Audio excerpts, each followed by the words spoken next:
Wakil Presiden ke-10 dan 12 Republik Indonesia Yusuf Kala yang berpendapat keinginan Capres-Cawapres terpilih Prabowo Gibran untuk menambah jumlah kementerian jangan didasarkan pada politik akomodasi. JK juga bilang sebelum menambah, pemerintah harus lebih dulu merevisi undang-undang kementerian dan lembaga. Pasalnya dalam undang-undang sudah diatur jumlah kementerian maksimal hanya 34 saja.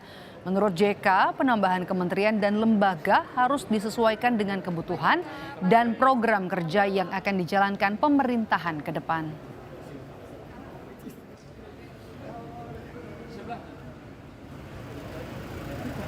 Ya tentu harus dirubah dulu undang-undang tentang kabinet itu dan kementerian lembaga karena itu jelas itu 34. Kenapa sampai 40 itu untuk akomodasi partai politik yang mengusung Pak Prabowo Gibran itu gimana? Tapi itu artinya bukan lagi kabinet kerja namanya, bukan second kabinet, tapi kabinet yang lebih sangat politis. Kalau Bapak lihatnya begitu juga? Ya tentulah kalau hanya karena dimaksud hanya untuk mengakomodir berarti lebih politis kan. Sementara itu calon presiden pemilu 2024 Ganjar Pranowo merespons soal wacana kabinet gemuk ala presiden wakil presiden terpilih Prabowo Gibran. Disebut-sebut bakal tambah jumlah kementerian menjadi 40, Ganjar menilai hal itu tidak sesuai dengan undang-undang. Menurut Ganjar, keputusan yang tidak sesuai dengan undang-undang sudah barang tentu tidak akan cocok. Ganjar berpendapat kabinet dalam suatu pemerintahan harus diisi oleh kalangan yang ahli di bidangnya. Ganjar juga berpesan agar penyusunan kabinet tidak dijadikan sebagai ajang bagi-bagi jatah bagi kelompok yang sudah memberikan dukungan saat Pilpres 2024 kemarin. Undang itu sudah membatasi jumlahnya. Maka kalau lebih dari itu pasti tidak cocok atau tidak sesuai dengan undang-undang.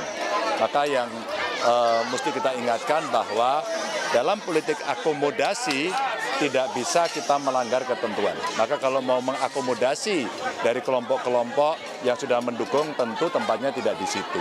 Saya kira pasangan terpilih pasti bisa sangat bijaksana untuk bisa menentukan. Wakil Presiden terpilih Gibran Rakabuming Raka menjelaskan soal nomenklatur kementerian yang kabarnya akan ditambah. Gibran bilang rencana ini masih dibahas, termasuk di dalamnya soal kementerian yang nantinya bakal mengurusi makan siang gratis. Ini akan menjadi prioritas, pasalnya hal ini melibatkan anggaran yang besar, distribusi dan monitoringnya yang tidak mudah. Itu nanti ya masih dibahas, masih digodok lagi. Tunggu aja ya. Tunggu aja. Salah satu kementerian yang dipisah itu juga yang untuk menangani makan siang gratis. Oh, kemarin sempat dibahas itu. Tapi tunggu dulu ya. Tunggu dulu. Kemarin sempat dibahas. Berapa urgensinya sih Mas untuk makan siang gratis? Kenapa harus dibuat kementerian sendiri? Ya, karena melibatkan anggaran yang besar.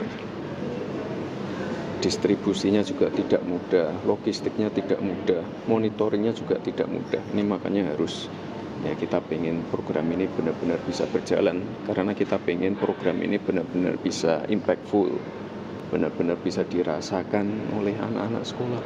Gitu. Tapi tunggu dulu ya, ini belum pasti kok ya.